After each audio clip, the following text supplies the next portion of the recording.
Priča u priči je jedan od najstarijih načina pripovjedanja. Jedan od najpoznatijih primjera takvog pripovjedanja je vjerovatno Šeherzada iz 1001 noći. Međutim, kada govorimo o epskoj fantastici, takav način pripovjedanja imamo u serijalu Hronika o kraljoubici kojeg je napisao pisac Patrick Rothfuss. Shodno navedenom, kroz serijal pratite dvije radnje, od kojih se prva odvija u sadašnjosti i ispričana je u trećem licu, dok je druga i glavna radnja koja čini većinu knjige ispričana u prvom licu.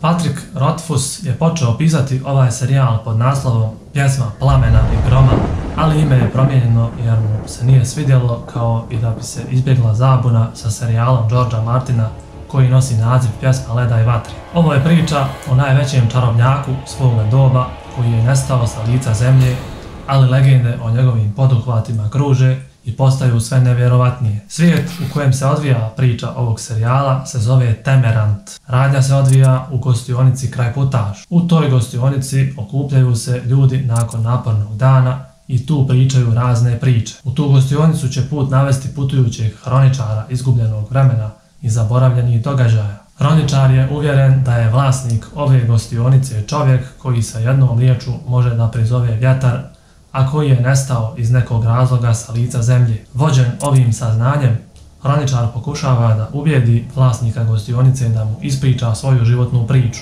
Nakon stanovitog ubjeđivanja, vlasnik pristaje na to, ali pod uslovom da hroničar tu ostane 3 dana, jer će toliko vremena trebati da vlasnik gostionice ispriča svoju priču kako treba. Dakle, svaki dan će biti ispričana po jedna knjiga ovoga serijala. A evo šta vlasnik kraj Putaša ima da kaže o sebi za početak. Spasavao sam princeze od usnulih kraljeva Mogila, spalio sam grad Trebon, proveo sam noć sa Felurijankom sačuvavši i život i razum. U uzrastu, kada su mene izbacili s univerziteta, većini nije dozvoljeno ni da se upišu. Hodim po mjesečnim stazama u kojima se drugi plaše da govore po danu. Razgovarah s bogovima, voljeh žene i napisah pjesme od kojih se putujući pjevači rasplaču. Zovem se Quote, možda ste čuli za mene. Quote je kroz serijal opisan kao neko ko ima blijedu kožu i zelene oči, iako se često primjećuje da se intenzitet boje njegovih očiju mijenja, ovisno o njegovom raspoloženju tokom serijala. Njegove oči su slične opisu očiju njegove majke. Ima izuzetno crvenu kosu, koja se često poredi sa plamenom. Izuzetno je inteligentan, brz, oštrouman i pametan, kao i talentovan muzičar. Također, veoma je radoznao što ga često dovodi u nevolje.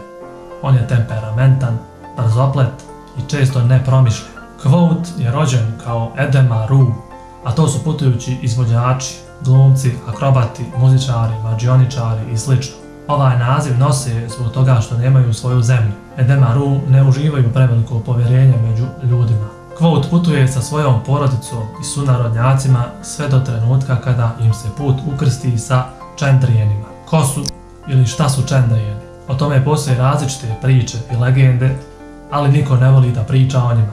Oni su u ovom serijalu velika misterija, ne zna se puno o njima osim da ih se gotovo univerzalno smatra silom velikog zla. Prema većini se smatra da postoji 7 čendrijena i zabranjeno je da se priča o njima. Par godina nakon susreta sa njima, Quote odlazi na univerzitet, a to mjesto bi se moglo opisati kao škola za magiju, s tim da se tamo ne uči samo magija, već i druge stvari. Na univerzitetu se nalazi i velika biblioteka, pa se Quote nada da će tamo uspjeti naučiti nešto i o čendrijenima. Međutim, to će ići teže nego što je on zamislio. Na univerzitetu se odvija najveći dio priče. Tu će Quote upoznati dosta prijatelja, ali će isto tako steći i neprijatelje. Što se tiče magije, ona se u ovom serijalu javlja u nekoliko oblika, ali ja ću u nastavku pomenuti samo 2. Za prvi se koristi naziv simpatija. To je sistem manipulacije energijom koji zahtijeva ekstremnu vještinu i koncentraciju. Simpatija zahtijeva od korisnika da stvori simpatičnu vezu između 2 objekta,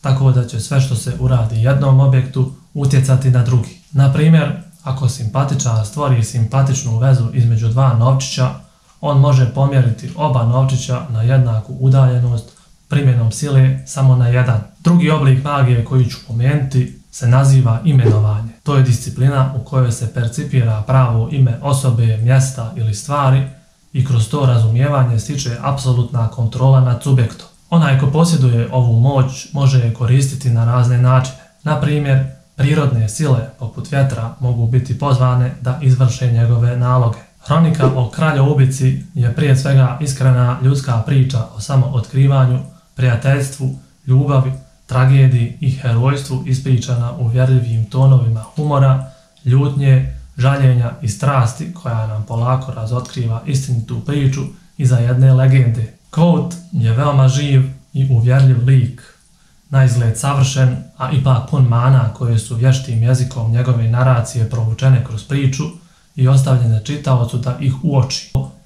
Baš ovaj nivo intime i realizma koji se nalazi u knjizi, spojen sa autentičnim i istinski poetskim jezikom kojim Rothfuss priča Quotovu priču, jeste ono što drži čitaoca za radnju knjige i tjera ga da iskoristi svaki slobodan trenutak kako bi zaronio nazad u svijet knjige, a suptilne naznake o zlu koje je prisutno u Quotovom svijetu bude strah i nadu u čitaocu, primoravajući ga da se zapita kako će se priča završiti. Također bi napomenuo da i pored svoje fantastične sadržine, ovaj serijal nije namijenjen samo ljubiteljima fantastike, već i ljubiteljima lijepe riječi i vještog pripovjedanja, kao i svima onima koji vole knjige koje svojom radnjom prosto uvlače čitaoca u svijet u kojem se dešavaju i u stanju su da ga uvjere da je svijet iza knjige stvaran. Jedina mana svega ovoga je ta što posljednja knjiga, koja bi trebala nositi naziv Doors of Stone i koja bi trebala dati odgovore na veliki broj pitanja postavljenih kroz serijal, u trenutku objave ovoga videa još uvijek nije objavljena. Bilo bi to sve za ovaj video. Hvala vam na pažnji i želim vam ugodan dan.